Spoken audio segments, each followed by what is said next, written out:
The Prologue. 36 months ago. NORAD.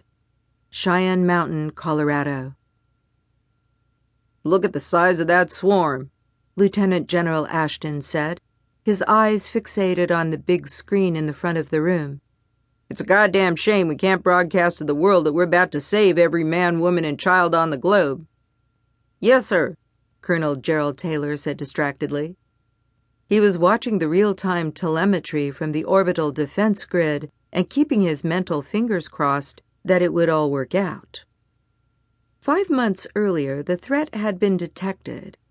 It still stuck in Ashford's craw that it had been a civilian installation in Australia that first identified the threat, and not the American Sky Watchers.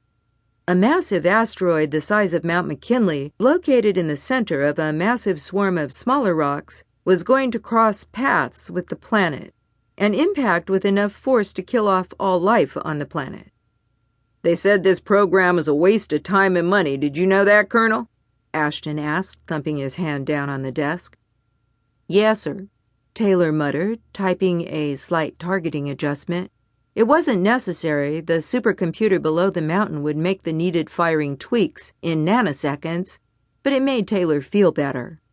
Ashford was so caught up in his monologue he didn't realize he was being ignored. "When I was just a one-star, I had to testify for those morons in Washington. I had to explain that even if the Soviets were no longer a threat, other countries had missiles, and of course there was junk flying in space much more dangerous than nukes. I actually had to show him that shitty Michael Bay movie to make them understand. Harry, I love you." Ashford finished in a choking laugh. "I preferred the one with Morgan Freeman," Taylor supplied. "You would," General Ashford sniffed dismissively. "Sir," a young technician to the left said, "we are 3 minutes out till optimum firing position." "You know what really bothers me, Colonel?" Ashford muttered. "What's that, sir?" Colonel Taylor asked, rolling his eyes when he was sure he wouldn't be seen. "What I can't stand is that we had to bring the Euros, Ivans, and Chinamen in on this. The Aussies were unavoidable. We needed them to shut down those hippie astronomers in the outback. And I guess we have to keep the Canucks in the loop due to treaties and all that," he said, gesturing to Royal Canadian Air Force General Laflamme.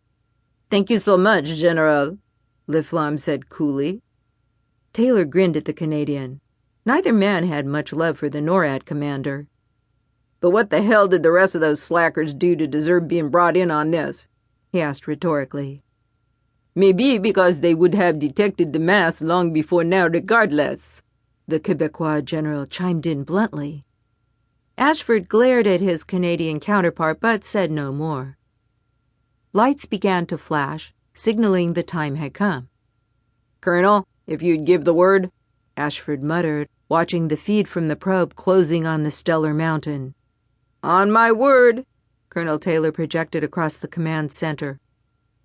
The image of the asteroid swelled and grew clear enough to make out features on the surface. "Prepare to fire. Time on target is 22 minutes, he said. This meant all the weapons would be fired in a staggered interval in order to ensure simultaneous impacts on the largest chunks of rock while leaving them time for 2 more volleys if needed. "Fire!" All across the globe, orbit modules secretly installed over the years activated. More than 100 nuclear-tipped missiles were launched. This was followed 20 minutes later by lasers and particle beam cannons.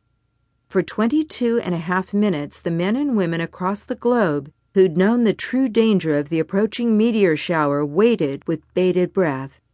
In the NORAD command center, all was quiet.